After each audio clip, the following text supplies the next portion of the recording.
Frederick Nietzsche, एक ऐसा नाम जिसे सबने सुना है और बहुतों को लगता है कि वो उन्हें जानते भी हैं। पर क्या हो अगर मैं ये कहूं कि हम में से ज़्यादातर लोगों ने उन्हें हमेशा गलत सुना है।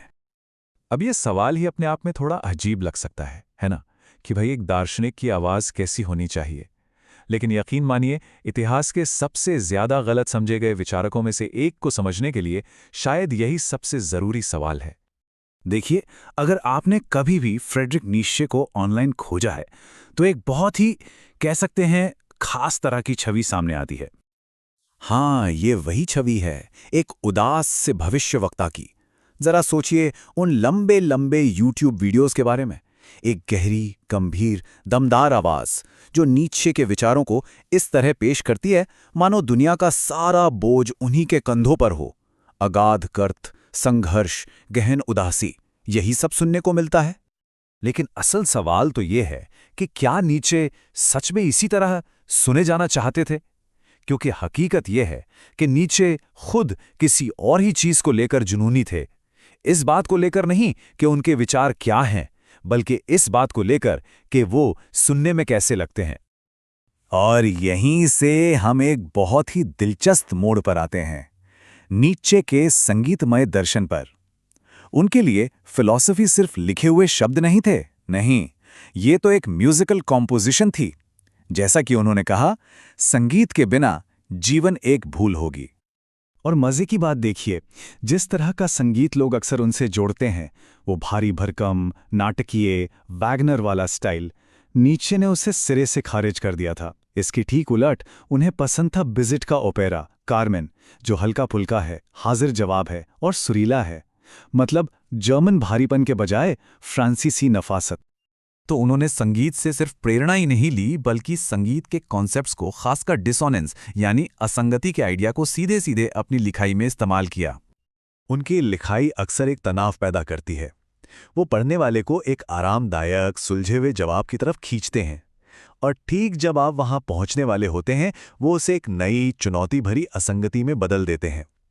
ऐसा करके वो आपको हमेशा एक्टिव रखते हैं, कभी भी किसी आसान जवाब पर टिकने नहीं देते।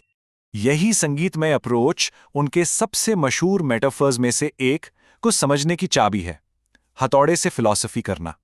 जब वो कहते हैं हथौड़ा, तो हमारा दिमाग तोड़ने फोड़ने की तरफ जाता है, लेकिन वो कहते हैं कि ये हथौड़ा एक ट्यूनिंग फोक, एक स्वर द्विशाख की तरह है। ये आंख बंद करके मूर्तियों को तोड़ने के लिए नहीं है, बल्कि उन्हें धीरे से छूकर उनके खोखलेपन की आवाज को सुनने के लिए है।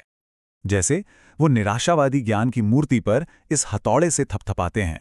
वो कहते हैं, दुनिया के सारे बुद्धिमान ऋषि मुनि एक ही नतीजे पर पहुंचे हैं कि जीवन व्यर्थ है। फिर वो रुककर सुनते हैं और कहते हैं, जरूर यहां कुछ गड़बड़ है। वो इशारा करते हैं कि शायद ये इस बात का सबूत नहीं कि जीवन व्यर्थ है, बल्कि इस बात का कि वो ऋषि मुनि खुद ही बीमार थे। तो इस खोखलेपन को सुनने के लिए नीत्शे एक बिल्कुल नए तरीके से पढ़ने की मांग करते हैं। सिर्फ अपनी आंखों से नहीं, बल्कि उससे जिसे वो कहते थे तीसरा कान। वो खुद ही दो तरह की शैलियों में फर्क बताते हैं। एक है नम गुफा वाली शैली, जहां शब्द धीरे धीरे ठंडक से टपकते हैं और उनकी आवाज में कोई जान नहीं होती। और दूसरी है उनकी अपनी शैली, जिसे वो लचीली तलवार कहते हैं। एक ऐसी भाषा जो एक ब्लेड की तरह है, जिसमें काटने, फुफकारने और चीरने की खतरनाक खुशी महसूस होती है। तो अपने इस तीसरे कान का इस्तेमाल कैसे किया जाए? पहला, उनके वाक्यों की रफ्तार और लय को सुनिए। कुछ तेज हैं, कुछ तीखे।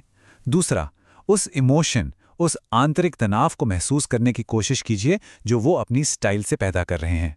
और तीसरा, उनके व्यंग्य को पहचानिए। वो अक्सर किसी आइडिया पर हमला करने के लिए उसी की भाषा की नकल उतारते हैं, यानी पैरोडी करते हैं।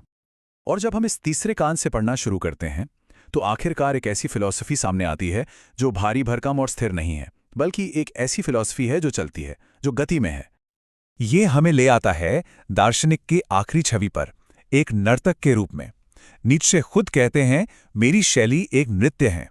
ये कोई लेक्चर नहीं है, ये समरूपताओं का एक खेल है, और फिर उन समरूपताओं को लांघना और उनका मजाक उड़ाना है, पूरी तरह से ऊर्जा और खेल से भरा हुआ।